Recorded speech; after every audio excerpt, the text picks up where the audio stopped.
ఏం చేస్తున్నావురా నువ్వు? నువ్వు పిచ్చి చేష్టలు. అరే దీన్ని కూచిపూడి అంటారు. తెలియకపోతే నోర్మై, ఇది భరతనాట్యం. ఇది భరతనాట్యం గిరతనాట్యం ఏం కాదు. మరి ఇది ఒక వెరైటీ డాన్స్. అయితే ఈ వెరైటీ డాన్స్ కి మనమే ఒక పేరు పెడదాం. ఇది వెరైటీ డాన్స్ ఏం కాదు, డర్టీ డాన్స్. ఆ అమ్మాయి ఇద్దరు అన్నలు చూస్తే చచ్చిపోతారు.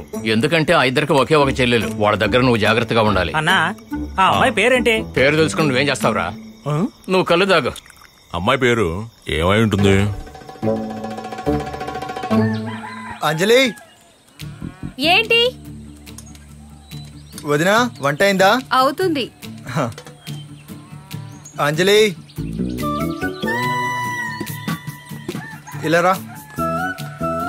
వసే, నువ్వు సంతకెళ్ళినప్పుడు ఇవి కూడా ఇచ్చేయి. నా వల్ల కాదు, నాకు వాడి మొహం చూస్తేనే మండుద్ది. నువ్వెందుకు వాడి ముఖం చూస్తున్నావు?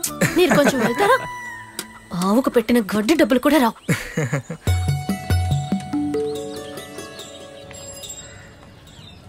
త్వరగా జాగ్రత్త పెట్టు. మాకు ఇవ్వండి. ఇంకా ఏం చేస్తున్నావు?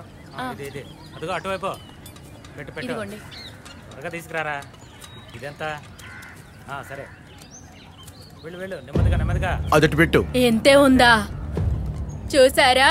5 లీటర్లకి డబ్బులు 75 రూపాయలు. ఈ సంతలో వేరే కొట్టు లేదు కదా, అందుకే వీడికి ఎంత కొవ్వు. నువ్వు జీవితంలో బాగుపడవురా, అయిపోతావు.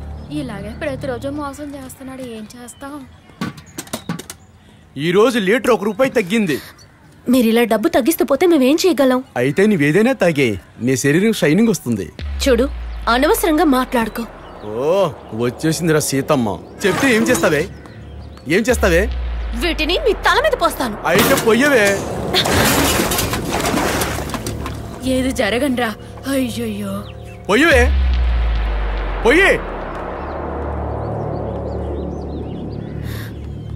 రోజంతా కష్టపడి ఆవులకి గడ్డేసి ఈ పాలను తీసుకొస్తే డబ్బు ఇవ్వటం లేదు. పైగా వీళ్ళతో అడ్డమైన మాటలు పడాలి. మీరు ప్రజల కష్టాన్ని తీర్చే లీడర్లు అని చెప్పుకుంటారు కదా, మాలాంటి పేదవాళ్ళు ఇక్కడ ఎలా బతుకుతున్నావు మీకేమైనా తెలుసా? పెద్ద లీడర్ అంట.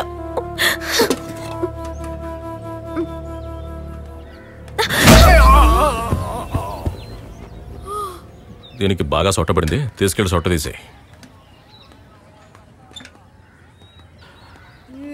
చర్చిలో డాన్స్ చేస్తున్న అమ్మాయిల మధ్యలో నేను మొట్టమొదటిసారి ఆనని చూశాను.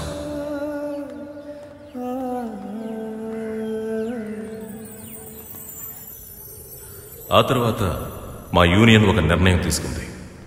రైతుల నుంచి అన్ని నేరుగా తీసుకుని వారికి పైకం నేరుగా చెల్లించాలనుకుంది.